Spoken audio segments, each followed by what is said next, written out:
پیارے پاکستان کے پیارے پاکستانیوں، سب سے پہلے تو اس ویڈیو میں بات کریں گے، یہ آپ دیکھ لیں کہ مٹھائی کھائی جا رہی ہے اور کھلائی جا رہی ہے۔ نانی مریم خود اپنے ہاتھوں سے جو ہے وہ اسحاق ڈار کو مٹھائی کھلا رہی ہے، شہباز شریف بھی موجود ہے، مریم اورنگزیب بھی جو ہے ایک ہی جگہ پہ یہ سارے موجود ہیں، اور مٹھائیاں جو ہے وہ کھائی جا رہی ہیں اور کھلائی جا رہی ہیں۔ سوال یہ بنتا ہے کہ وجہ کیا ہے، کیوں یہ مٹھائیاں جو ہے وہ کھائی جا رہی ہیں؟ پیٹرول ڈیزل کی قیمت بڑھانے کی وجہ سے، عوام کو ذلیل کرنے کی وجہ سے، ان پہ جو ہے وہ پیٹرول بم گرانے کی وجہ سے جو ہے یہ سارا معاملہ کیا جا رہا ہے اور مٹھائیاں کھائی جا رہی ہیں، اور تو اس کے علاوہ ایسا کچھ ہوا نہیں ہے جس وجہ سے مٹھائیاں جو ہے وہ بانٹی جائیں۔ ایک طرف عوام جو ہے وہ پریشان ہے، ان کو ذلیل کیا جا رہا ہے، آئے روز جو ہے وہ قیمتیں بڑھ رہی ہیں اور آمدنی بڑھ نہیں رہی۔ انفلیشن آپ دیکھ لیں کہاں سے جو ہے وہ کہاں پہنچ گئی ہے، اور یہ یہاں پہ جو ہے نا وہ مٹھائیاں انجوائے کر رہے ہیں، بجائے اس کے کہ 35 روپے پیٹرول ڈیزل کی قیمت جب ان لوگوں نے بڑھائی یا ان کی مجبوری تھی تو ان کو سر جوڑ کے بیٹھنا چاہیے تھا کہ عوام کو جو ہے وہ کیسے ریلیف دیا جائے یا سبسڈی دی جائے، قیمتیں جو ہے وہ واپس نیچے آئیں، لیکن نہیں۔ ایک طرف جو ہے وہ نانی مریم لندن سے پاکستان آتی ہے، جیسے ہی یہاں لینڈ کرتی ہے دوسرے دن ٹھیک 11 بجے جو ہے وہ پیٹرول ڈیزل کی جو ہے وہ قیمتیں بڑھائی جاتی ہیں، اور اس کے بعد جو ہے یہ چیز دیکھنے میں آتی ہے کہ یہ ایک دوسرے کو جو ہے وہ مٹھائیاں کھلا رہے ہیں۔ وہ مٹھائیاں کھلا کیوں رہے ہو؟ وجہ کیا ہے؟ ایسا کیا دے دیا عوام کو؟ کون سا ایسا تیر مار لیا ہے؟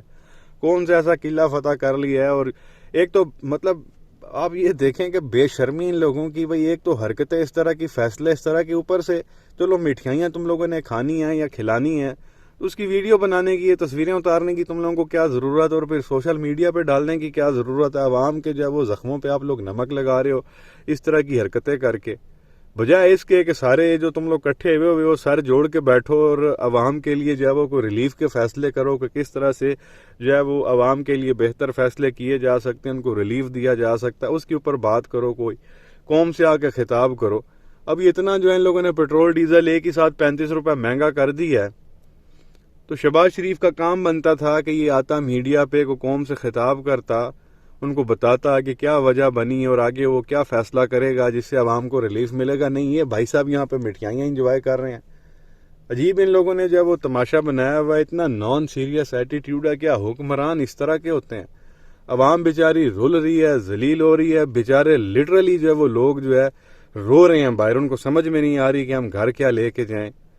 آٹا مل نہیں رہا یہاں پہ، اگر مل رہا ہے تو وہ ماشاءاللہ اتنا مہنگا ہے، تو جو ایک 1000-1200 یا اس سے بھی کم لوگ جو ہے وہ کماتے ہیں پاکستان میں، جو میجورٹی ہے 500-700-800، اس سے زیادہ میجورٹی میں لوگ کماتے ہی نہیں ہیں دن کا، تو وہ بیچارہ 700-800 میں کیا 600 کا تیل لے کے جائے گا، یا آٹا لے کے جائے گا، کوئی نمک مسالہ لے کے جائے گا، یا وہ پیٹرول ڈلوائے گا، یا بچوں کی فیسیں دے گا، یا مکان کا کرایہ دے گا، یا بجلی کا بل دے گا، یا گیس کا؟ وہ کرے گا کیا بھائی؟ 800 روپیہ بھی مزدور اگر بیچارہ کمائے اور وہ بھی پورے 30 دن کام کرے مہینے کے، تو وہ 24,000 روپیہ وہ کماتا ہے، تو 24,000 میں وہ بجلی کا بل دے گا، گیس کا بل دے گا، مکان کا وہ کرایہ دے گا، پیٹرول خریدے گا، وہ کرے گا تو کرے گا کیا؟ اور یہ یہاں پہ ماشاءاللہ جو ہے وہ مٹھائیاں کھانے میں لگے ہوئے، ان کو پرواہ کوئی نہیں ہے۔ وہ بھائی اس طرح کی بے شرمی کرنی ہے تو کہیں چھپ کے کر لو، یہ چیزیں سوشل میڈیا پہ ڈالنے کی کیا ضرورت ہے آپ لوگوں کو؟ ایک تو یہ چیز آپ کے سامنے رکھنی تھی۔ اس کے علاوہ جی شیخ رشید صاحب جو ہیں وہ کافی زیادہ اس وقت پریشان ہیں۔ آج صبح 4 بجے جو ہے راولپنڈی میں جو ان کی لال حویلی ہے اس پر جو ہے وہ پولیس اور FIA نے جو ہے وہ قبضہ کر لیا ہے، بقول شیخ رشید صاحب کے، ویسے سیل کیے ہیں ان لوگوں نے۔ شیخ رشید صاحب نے کہا کہ جی یہ لوگ آئے ہیں اور انہوں نے آ کے جو ہے وہ قبضہ کر لیا ہے۔ اب شیخ رشید صاحب کہتے ہیں یہ میری ذاتی ملکیت ہے، میری حویلی ہے، میرے نام پہ ہے، سارے کاغذات میرے پاس موجود ہیں، پھر ان لوگوں نے آ کے جو ہے وہ سیل کیوں کی ہے، اور اس کے پیچھے جو ہے وہ رانا ثناء اللہ، آپ کو پتہ ہے کہ رانا ثناء اللہ اور شیخ رشید کے درمیان جو بھی معاملات ہیں ان کی جو ہے وہ بنتی نہیں ہیں، اور ایک دوسرے کے اوپر یہ اس طرح سے کمنٹس بھی پاس کرتے رہتے ہیں۔ تو پہلے شیخ رشید صاحب انٹیریئر منسٹر تھے تو رانا ثناء اللہ کے برے حال تھے، اب رانا ثناء اللہ انٹیریئر منسٹر ہے تو ظاہر ہے وہ بدلے شتلے لے رہا ہے یا جو بھی لے رہا ہے۔ اب شیخ رشید صاحب کے جو ہے وہ تھوڑے حالات ٹائٹ ہوئے ہیں، اور اب ان کے جو ہے وہ گھر تک انہوں نے جو ہے وہ سیل کروا دیا رانا ثناء اللہ نے، اور کافی زیادہ وہ صبح پریشان نظر آ رہے تھے جب یہ FIA اور پولیس وہاں پہنچی۔ شیخ صاحب کہہ رہے تھے کہ میں ابھی ہائی کورٹ میں جاؤں گا اور وہاں پہ ظاہر اپیل ہوگی اور بلایا جائے گا حکومت کے وکیل کو کہ بھئی آؤ پتر یہ سارا کام کیوں کیتا تسی۔ ایک یہ جو ہے وہ معاملہ ہوا. اس کے علاوہ جو ہے ہارون الرشید صاحب سینئر جو ہے وہ اینالسٹ جرنلسٹ ہیں پاکستان کے, اور اس وقت حق اور سچ کے ساتھ کھڑے ہوئے ہیں. آپ دیکھ لیں اس وقت کوئی بھی جو ہے وہ حق اور سچ کی بات نہیں کرتا, سب ہی ڈرے ہوئے ہیں. حق اور سچ بات کرنے کا کیا نتیجہ نکلتا ہے وہ بھی آپ لوگوں کو پتہ ہے, جو ارشد بھائی کے ساتھ ہوا. تو ایسی صورت میں حق اور سچ کے ساتھ کھڑا ہونا یہ بڑی بہادری کی بات ہے. ہم دونوں ہاتھوں سے جو ہے وہ ہارون الرشید صاحب کو سلوٹ پیش کرتے ہیں. انہوں نے جو ہے وہ بھی ریسنٹلی ایک پروگرام میں خبر دی, اور ان کا یہ کہنا تھا کہ صدر عارف علوی کے ذریعے جو ہے وہ عمران خان صاحب کو ایک پیغام پہنچایا گیا, اور اس پیغام میں یہ کہا گیا ہے کہ عمران خان صاحب جو ہیں وہ یہ جو ارشد بھائی کا جو قتل ہوا تھا اس کی جو تحقیقات ہیں وہ نہیں کرائیں گے.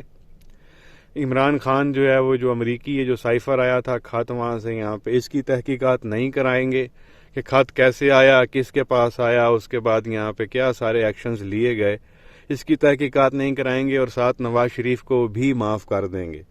جب عمران خان یہ تینوں چیزیں مان جائیں گے کہ وہ ارشد شریف کے قتل کی بھی انویسٹیگیشن نہیں کرائیں گے, سائفر کی بھی انویسٹیگیشن نہیں کرائیں گے, نواز شریف کی کرپشن پہ بھی بات نہیں کریں گے, تو پھر ہم الیکشن کروا دیتے ہیں. تو یہ پیغام پہنچایا گیا ہے خان صاحب تک تھرو صدر عارف علوی, اور یہ خبر دی ہے ہارون الرشید صاحب نے. اور مزید ہارون الرشید صاحب کا یہ کہنا تھا کہ خان صاحب قیامت تک جو ہے یہ ان کی باتیں نہیں مانیں گے, چاہے ان کے اوپر سے بلڈوزر ہی کیوں نہ پھیر دیں یہ لوگ, ان کے اوپر چلا دیں خان صاحب کے اوپر. خان صاحب جو ہے یہ چیزیں کبھی بھی نہیں مانیں گے. تو اگر ارشد شریف صاحب کی قتل کی انویسٹیگیشن سے اگر کچھ لوگ روک رہے ہیں تو اس کا کیا مطلب ہے؟ عقل مند کے لیے اشارہ کافی ہے. امریکی سائفر کی انویسٹیگیشن سے روک رہے ہیں تو اس کے لیے بھی عقل مند کے لیے اشارہ کافی ہے. ظاہر انویسٹیگیشن ہوگی, پتہ چل جائے گا کہ خط یہاں پہ کس کو ملا تھا, اور جو سائفر وہاں سے آیا تھا تو یہاں پہ کس کے پاس آیا تھا, اور آنے کے بعد اس نے پھر جو ہے وہ کیا سٹیپس لیے تھے. یہ ساری چیزیں کھل کے سامنے آ جائیں گی, اور ایک بڑے آدمی کا نام سامنے آ جائے گا جو کرتا دھرتا تھا, جس نے یہ سارا کام کیا تھا, جو اب اس وقت دبئی میں جو ہے وہ انجوائے کر رہے ہیں اور سگنل پہ کھڑے ہوئے ہوتے نظر آتے ہیں, ان کا نام سامنے آ جانا ہے. اور جو نواز شریف والے معاملات ہیں کہ بھائی اس کو بھی معاف کر دو, تو یوں تو پھر اگر معافی کرنا ہے سب سیاستدانوں کو جنہوں نے ڈاکے مارے ہوئے ہیں, تو پھر پاکستان تو کبھی ٹھیک ہی نہیں ہو سکتا. وہ ڈاکے مارے ان کو معاف کر دو, وہ پھر اقتدار میں ہیں, وہ پھر ڈاکے مارے ان کو پھر معاف کر دو, اور پچھلے 35-40 سال سے یہی معاملہ چل رہا ہے. تو پھر ملک آگے کیسے جائے گا؟ تو کہنے کا مقصد یہ ہے کہ خان صاحب جو ہے وہ کبھی بھی جو ہے ان مطالبات کو نہیں مانیں گے, اور ہارون الرشید صاحب نے بھی یہی کہا کہ خان یہ قیامت تک باتیں نہیں مانے گا. تو پیغام پہنچایا گیا خان صاحب تک. خبر یہ ہارون الرشید صاحب نے دی. اگر خان صاحب یہ مطالبات مان جاتے ہیں تینوں, تو پھر وہ کہتے ہیں کہ جی کوئی پروگرام بنا دیں گے اگلے جنرل الیکشنز کا. اگر آپ نہیں مانیں گے تو پھر یہ ظاہر ہے کہ نہیں کرائیں گے. اسی طرح سے جو ہے کوئی پتہ نہیں ہے, کوئی ایمرجنسی لگا دیں, کچھ اور معاملات یہ کر دیں کہ بھائی الیکشن کرا ہی نہیں سکتے.